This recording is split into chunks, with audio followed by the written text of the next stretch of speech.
Imagine waking up one day to find your bank account frozen or closed. No warning, no clear explanation. Sounds far-fetched, right?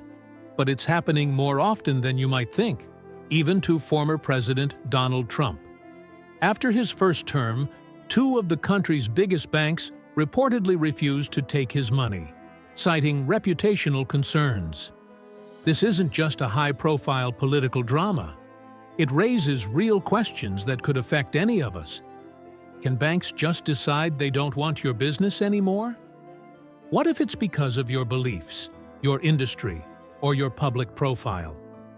In this video, we're digging into the growing trend of banks dropping customers and what you can do to protect yourself before it's too late. Trump versus the banks, a high-profile flashpoint. The story sparking renewed attention on this issue comes straight from former President Donald Trump.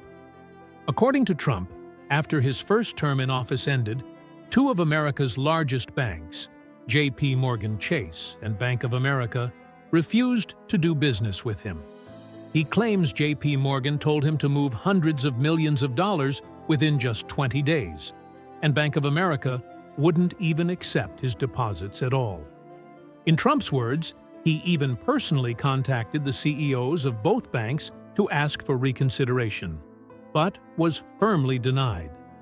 In the end, he says he was forced to scatter his funds across numerous smaller regional banks, placing $10 million here, $10 million there, just to find safe places for his assets. Now, regardless of how you feel about Trump politically, this is a massive logistical and financial disruption. We're talking about trying to park over $1 billion, something only a handful of people or companies ever have to deal with. But the broader implications of his story aren't just about the numbers. They're about precedent. Why would a major bank refuse to do business with a former president? Is it about his politics, his financial history, or something deeper? Political beliefs versus reputational risk. Where's the line? The Biden administration seems to believe this is about politics. They've called out what they see as political discrimination by banks and are reportedly preparing an executive order to address it. The proposed rule would make it illegal for financial institutions to deny services based solely on a customer's political beliefs. If signed into law, banks could be investigated, fined, or even forced to reverse internal policies that regulators view as ideologically biased. But the banks? They're telling a different story. They argue that their decisions are based on risk, both financial and reputational. See, banking isn't just about whether someone can make payments on time or keep a balance. It's also about whether working with a particular client could cause controversy, invite regulatory scrutiny, or damage the bank's brand in the public eye. This is what's known as reputational risk, and while it's not codified in any legal statute, it plays a huge role in how banks make decisions behind closed doors. And when it comes to Donald Trump, banks are dealing with a client who has been through multiple bankruptcies, civil lawsuits, regulatory investigations, and now criminal convictions. That's a lot for any institution to take on, especially when public sentiment is divided and highly politicized. The headline test: who's worth the PR nightmare? Let's talk about something known informally in finance as the headline test. This isn't an official banking policy, but it's real. Bank executives will often ask themselves, if this client ends up on the front page of the New York Times or CNN tomorrow, are we okay with that? If the answer is no, even if the client hasn't broken any rules, the bank might choose to quietly walk away. The idea is that some clients, especially those with public controversies or legal baggage, simply aren't worth the trouble. Media attention can lead to shareholder panic, customer backlash, and regulatory headaches. Banks are highly risk-averse institutions by design, and they're not in the business of gambling on anyone's personal brand. A double standard? Critics say yes. But here's where critics push back. If banks are so concerned about reputational risk, why do they continue to work with clients in shady industries or with far worse track records? Consider this. Many of the very same banks that have dropped controversial political figures still maintain relationships with foreign oligarchs, fossil fuel giants, weapons manufacturers, and even corporations fined for money laundering. Some have paid billions in settlements for enabling financial crimes, yet they still operate freely, often with less scrutiny than a high-profile American politician.